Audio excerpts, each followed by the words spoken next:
Welcome to the podcast, where we teach you how to create marketing that pops. Get ready for refreshing conversations with industry experts, trendsetters, and creative minds that'll leave you bubbling with inspiration. Get ready to turn up the volume on your business. Let's get popping.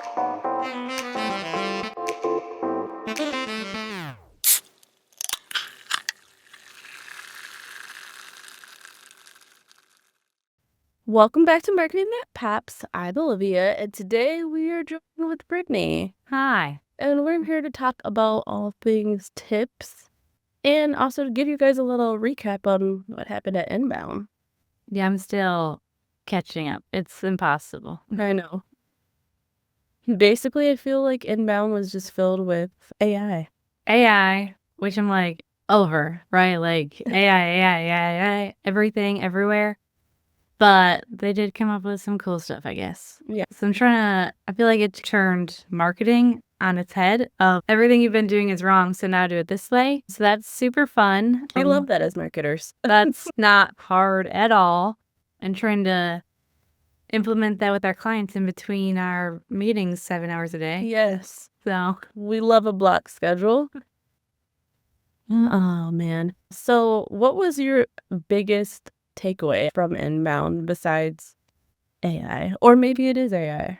I think the biggest takeaway is that we have to humanize the brands for everyone, which sounds a little scary, especially when you're used to being in this corporate mindset all the time and don't really have a face to the company. It makes sense because people are so used to being sold, they're just like, yeah, whatever. But once it finally hits home or this verbiage, oh, that's me. That's something I deal with every day, and it's super annoying. I didn't realize there was a fix for that, or there was something that could make it easier. That would save so much time off my day or anything like that. Yeah, and I feel like we've been seeing a lot of that in just like social media with certain brands, just like what you're saying with humanizing it and like having that like key person be like the forefront of the brand and like, oh, so I'm like really talking to this person, or you definitely get a sense of the vibe of whatever the organization is trying to portray. Yeah. Especially with our good friends, Gen Z. They are a whole nother beast, but that's a different video. Something else. There was a lot of breakout sessions, to which obviously I was there with you. Yeah. I think the ones that were the best and the most informative were, what did they call them? Not the breakout sessions, but like the deep dives. Yes, the deep dives we found out around day 2.5. Oh, we're supposed to be in those. We need to go there. Yeah. Now we know. Yeah, so we know for next time.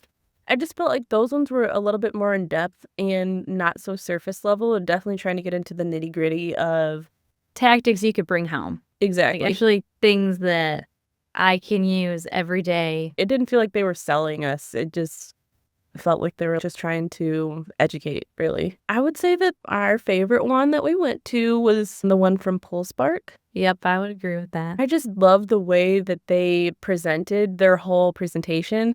They really brought us through the whole story arc, and it kept us engaged the whole time, which is crazy because that is what they were literally talking about. Kudos to you guys. That was really great.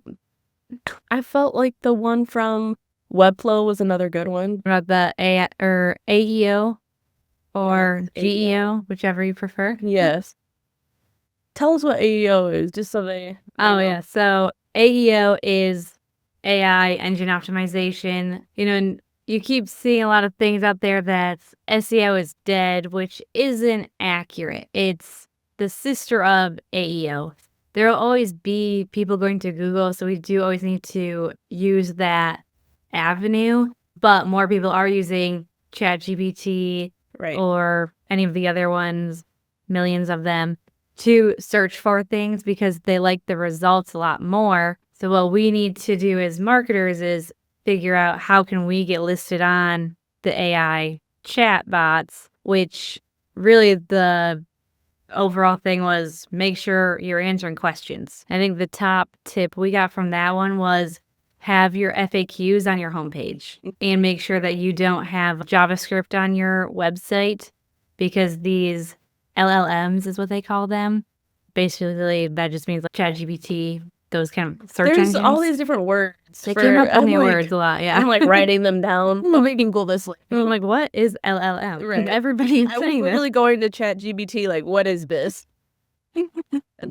So yeah, like having everything parsed as a question, no JavaScript, because the LLMs can't read that. They can really just read text. And, I think we both we're like, well, we kind of already do that. Yeah. I mean, it was also like just affirming as well to Yeah. like know that we're on the right track and we're doing the right things for our clients. Also, it was like, okay, I could see how maybe we could add in a couple more of these things to just help boost us as well. But yeah, I feel like we were always trying to answer questions, and that's kind of like the whole thing of SEO in itself too, was like, are you answering the questions that people are looking for? Yeah, and I think what's going to be the hardest is making it conversational, because we're so used to talking at people of SEO is search engine optimization and blah, blah, blah. Nobody cares. But if I say it like how we're talking right now and more our language, and it makes it easier to read that because it sounds like I'm just talking to a friend. They don't want to read a dissertation paper. And a lot of companies try to make it super technical, super scientific, and that is hurting your ranking, not only on Google, but on the AI. But it's also, nobody wants to read that. Yeah. It's just too much. I mean, especially when people are like searching for, right here, right now answers, it's like they don't want to go searching and sifting through a bunch of stuff. They just want easy bullet point. Exactly. That's what met. Right. That's bullet point. What other questions do you have? Other cool things they had Amy Poehler and the guys from Howlings. That was pretty cool. That was pretty cool. Probably also the other thing was Jay's, our bestie Jay. He always has good presentations, but he really talked about the AI overview on Apple Mail. Yeah, that was really interesting. And like what you should put in there to make you show up for that, which was more of like confirmed. Now I can't remember those words. Confirmed, receipt, confirmation, update, things like that. And I think as marketers, we are always trying to make it chipper and fun and happy. People are over that too. They want it. Yeah, they want relatable, because like that's where we're at. Which also makes sense, because if you go to your friend and you're like, oh my God, this happened, and it's terrible, you're like, what is going on? What happened? Tell me right now. You have my attention. If you're like, oh my God, my boyfriend's so great, they're like, yeah, whatever. This.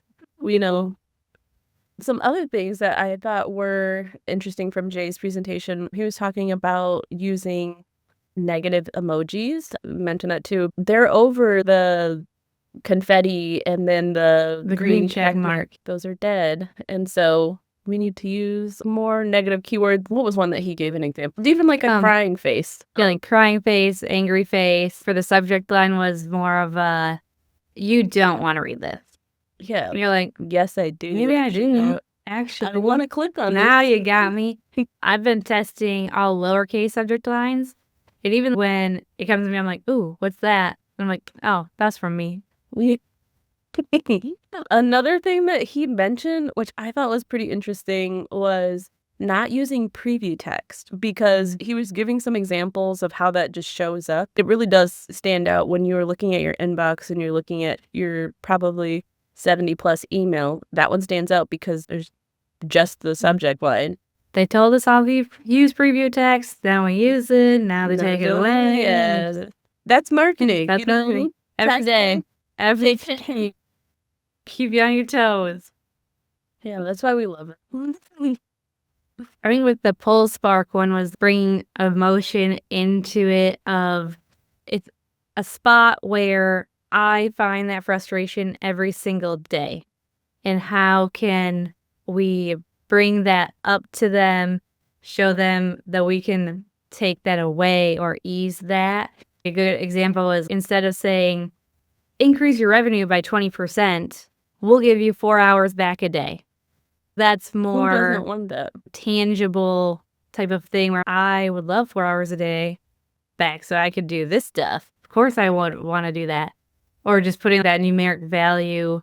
Like, we're so used to saying the percentage increase, which always has done well, but just taking it a step further and twisting it to something that makes sense for that. It isn't just about the company. It just goes back to everything that we've been saying is just like being that relatable voice and just talking to the pain points of your audience.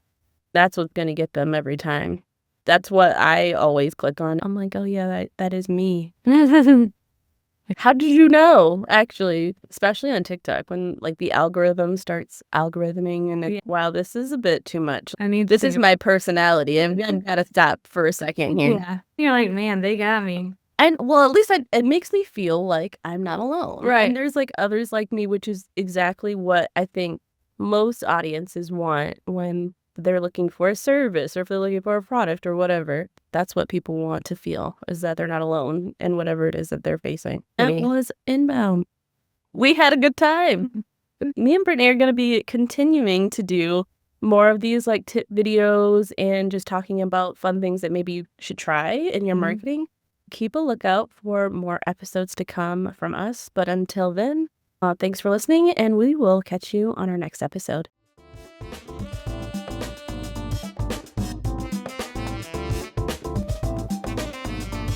Thanks for listening with us today.